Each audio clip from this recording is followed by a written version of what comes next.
item 86, please. Authorize a competitive solicitation and contract with the highest scoring proposer for security officer service for an estimated $10 million over 5 years. All right, we have to reveal our security project manager, and looks like we have Larry. You weren't even on the agenda today, and here you are. Just can't get rid of me. I won't go away. Good afternoon, Mayor and Commissioners.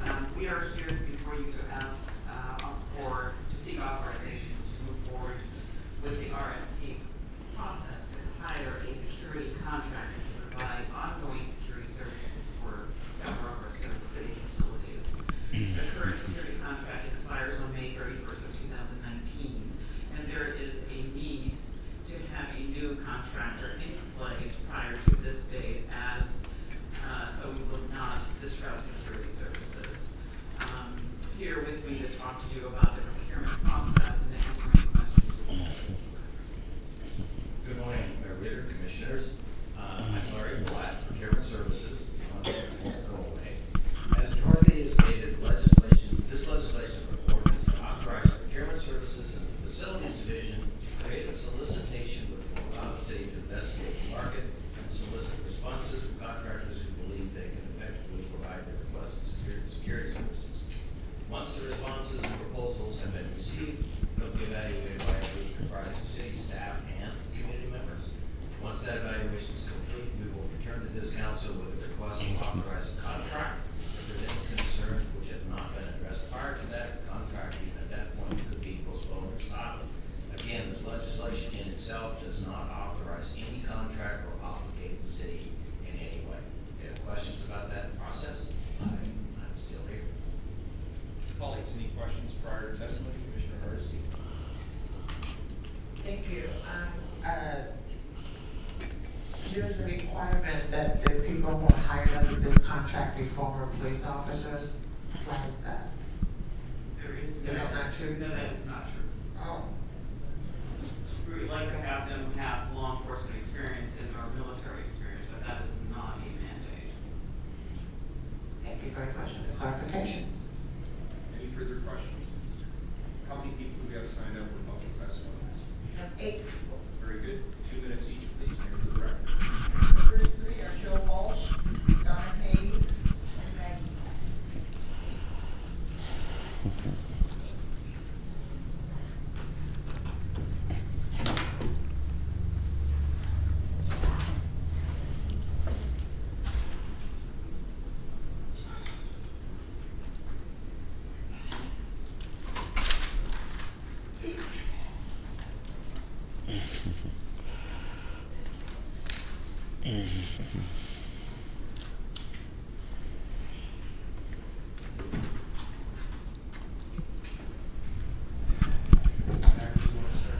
Good afternoon, my name is Joe Walsh.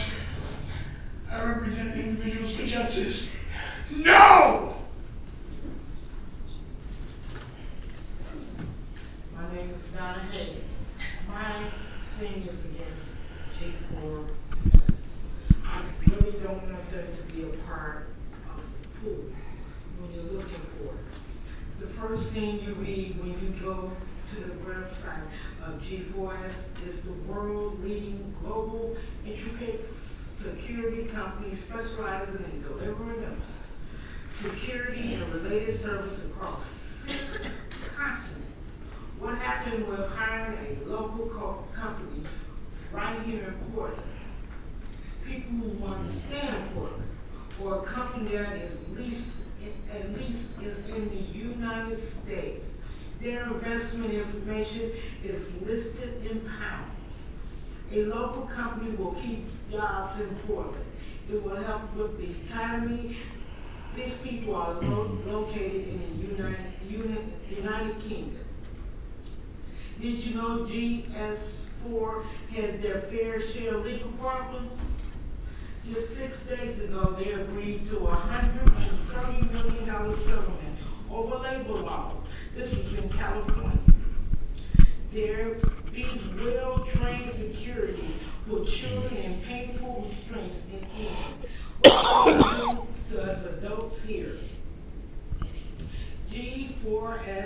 now shaking his boots, worrying over a few lawsuits against them for what they did while guarding a refugee camp in Australia. There are quite a list of all of the items, and all of them is not more than 12 days old. Again, I'm asking, what is wrong with local? Cornerstone Security, Advanced Security, Northwest Enforcement, Imperial Security, just to name a few.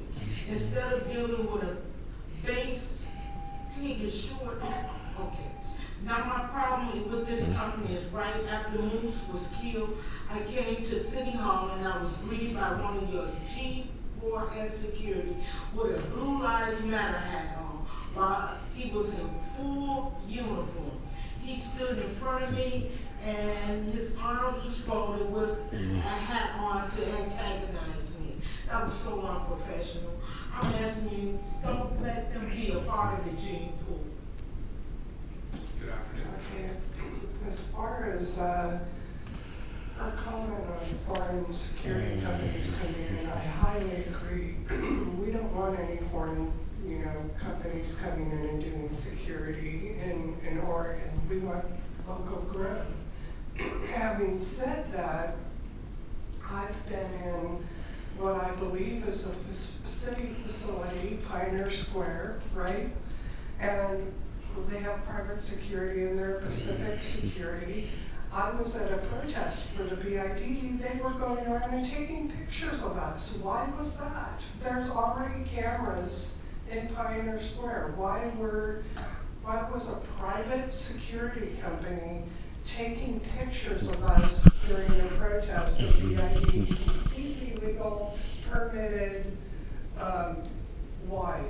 I think these private security people are not well trained. I can talk about mall security being inappropriately attired, like federal marshals or state troopers, and they're armed too, but they're concealed carry. They should not be allowed to conceal carry. If they're going to have a gun, it should be out in the open. And these people are allowed to carry concealed weapons because they're private, and they're allowed to dress like state troopers, and they're allowed to dress like police officers. That is totally wrong. And as far as training, it should be a mandate that they have full police training, full vetting as far as racism, as far as it's really 50-50 out there on the street in terms of what I see as police officers being genuinely concerned about public safety, and other problems where I've seen police officers behave in a predatory manner towards disadvantaged people. So let's have. Maggie, your time's up. Thank you. Next three people. The next three are Robert West, Jeff Black, and Dan Adelman.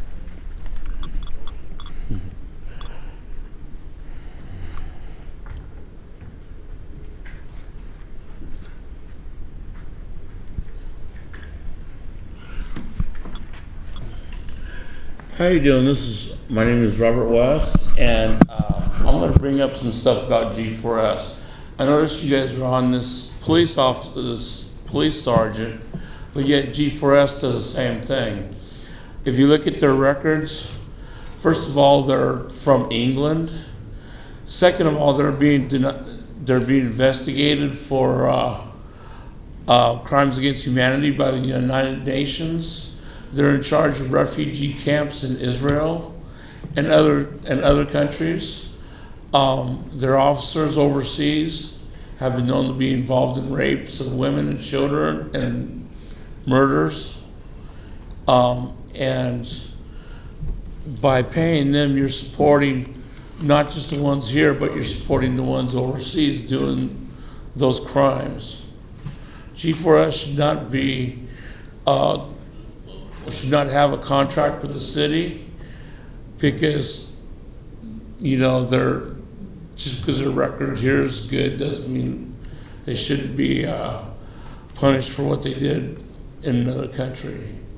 I just don't think that they should be allowed in here.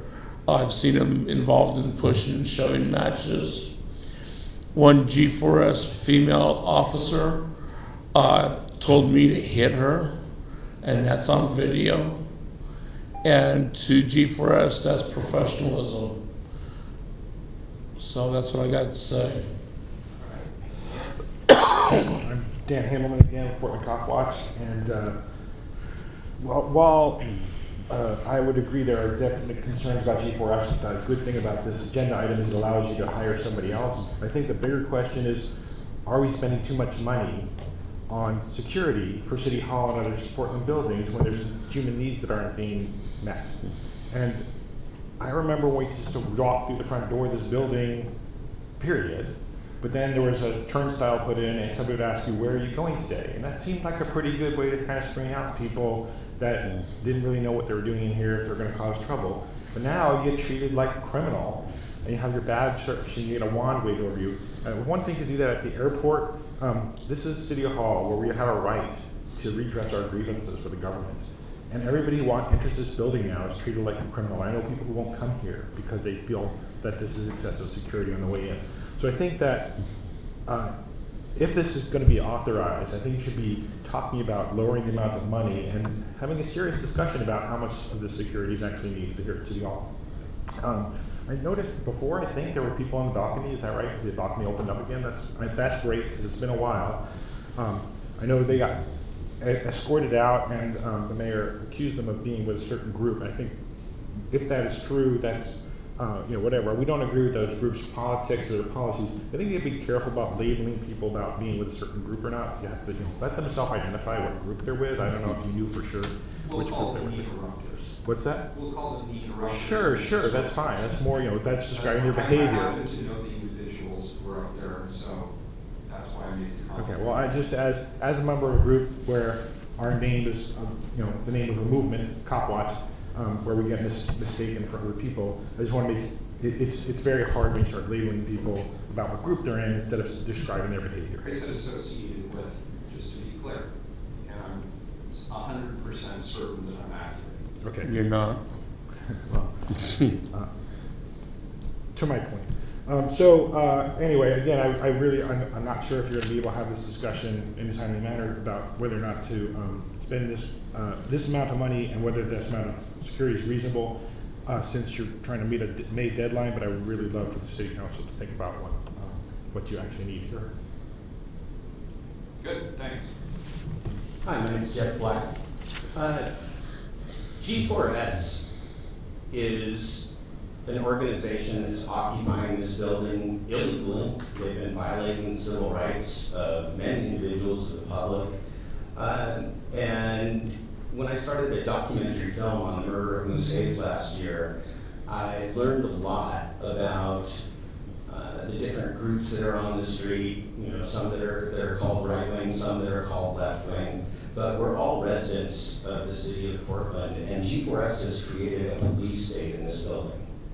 And you guys allowed it to happen. You're our neighbors, you're people we voted for, you're people we see at public meetings. You don't need to be afraid of us. I know Police Chief Outlaw rarely appears in public. Ted, you seem way overly concerned with security relative to the risk. I mean, Dan made a very good point. What is the history of violence within City Hall to need a global security firm to lock it down? And when I say lock it down, I'm talking literally. I came here to watch a couple cop watchers interact, and they were literally doing nothing except for being followed by G4S. It's like a silly game that G4S was playing, and the perpetrator is G4S. Right? These are free people that are allowed to come in City Hall. They are allowed by statute to take photographs. They're allowed by law to record. They're allowed to go into offices. And what you have empowered G4S to do is become the violator of civil rights of the people, and you're skipping out on the account.